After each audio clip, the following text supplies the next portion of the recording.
We are part of the Rock Club Foundation. As part of the Rock Club Foundation, we want to bring people together to make the world a better place. And what we are doing is we are handing out, as one of our things that we are doing, is we are handing out pieces of chocolate and interviewing people in exchange for the chocolate. Is that and how they are going to make the world a better place. Going to make the world a better place. Exactly how.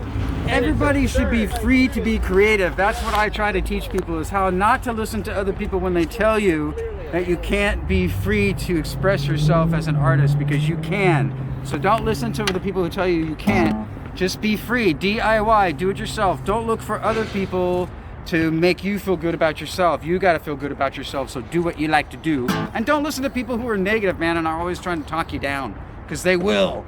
So watch out for those people, and just, be yourself and do your art, whatever it is. If you dance, if you have the best laugh in town, laugh a lot. Do what you do best and be proud of it. And don't let other people bring you down, man. Be positive all the time and do what you can to make the world a better place every day in every way. Just be nice to people. It's easy. All right, thank you. And here's your chocolate. Woohoo! By the way, we're going to start a musical revolution, and we're going to take over this town, and then we're going to take over your town. Yes. FTC and the Rebel Saints, watch out! My new solo single is coming out right now. It's called Keeping Up with the Joneses. It's about how money makes people crazy. Don't let that happen to you. How do you want to make the world a better place, Paul? This is my best friend, Paul, from Seattle. So,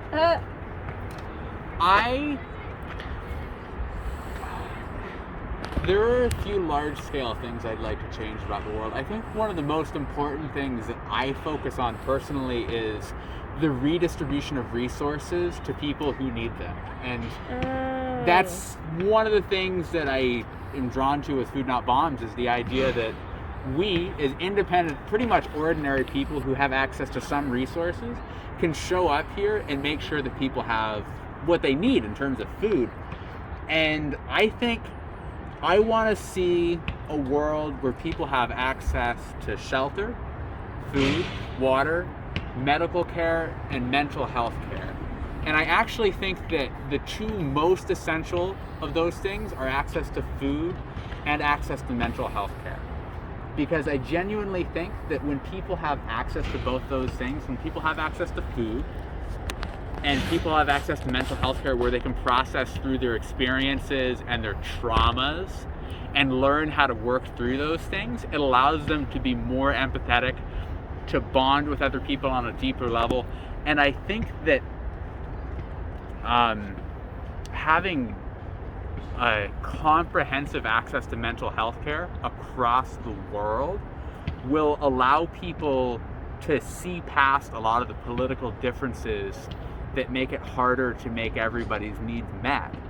I genuinely think that issues with selfishness are rooted in trauma. And in a society where people have the access to mental health care where they can deal with those things, people will be more empathetic. And by design, that will make people tend to be more generous with what they do have, and that resource distribution will happen organically in many ways. And I think that Food Not Bombs is part of that, because we're not part of a government institution. We are just people who feel that this is important, and so we show up and volunteer our own time to make it happen. And I believe that if people had more access to mental health care and they were able to deal with those emotional issues that they are having, because just about everybody experiences these things, I believe that people will be more drawn towards doing good work in the community like that. And I think that a lot of the hateful rhetoric and the hateful energy that's directed towards people of color and immigrants and poor people and homeless people will start to dissolve when people look at their own emotional problems and their own traumas, when people learn to be more empathetic. Oh, that's great. Yeah, definitely. People definitely need to learn to be more empathetic. Yeah. And understanding. So, thank you for your little piece. That's actually a message that I chocolate.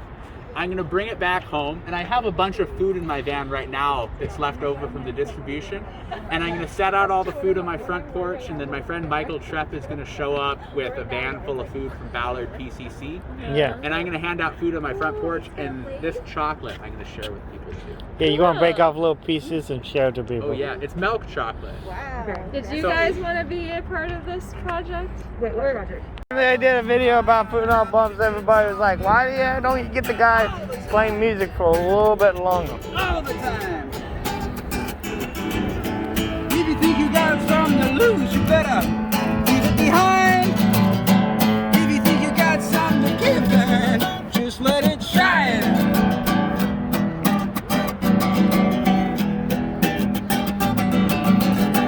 Having a good time, baby, now. Having a ball. Daddy, don't take what you look like. Don't take it at all, but you got your own scene. And now you're doing fine.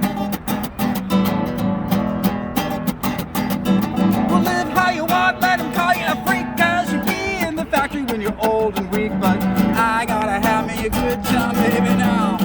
All the time.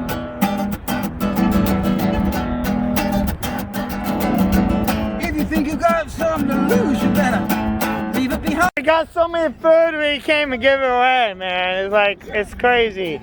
Like, we can't even give away. Does anybody want any extra milk or bananas? Come down to Food Not Bums. Come down to Food Not Bums. We got food, bananas, everything else, man. We got macaroni and cheese, maybe.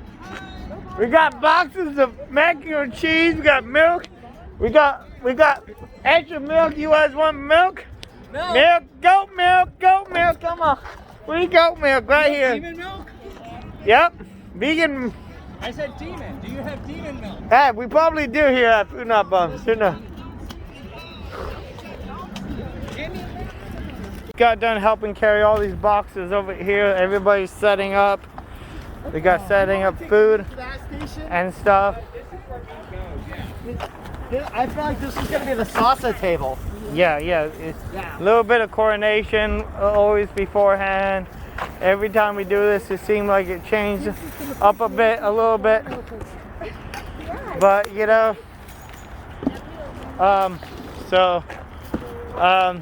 gonna get out of the phone to help move and coordinate boxes and stuff. So she says, give her the chocolate, and then so she said that you do yoga, and how does that make it work? So tell me more about how that make it work a better place. Yes, I teach yoga, and so I think that if we take care of ourselves first, then we can take care of everybody else. And yoga kind of checks all of the self-care boxes. It's good for your mental health, it's good for your physical health, it's good for your emotional health. So when we find ourselves practicing yoga and remembering our breath, taking care of ourselves, then we can take care of others. So maybe we all should just do yoga and the world would be a better place. That's what I think. Can you imagine the world if everybody did yoga? What that Yeah, would be like? that would be beautiful. It'd be beautiful.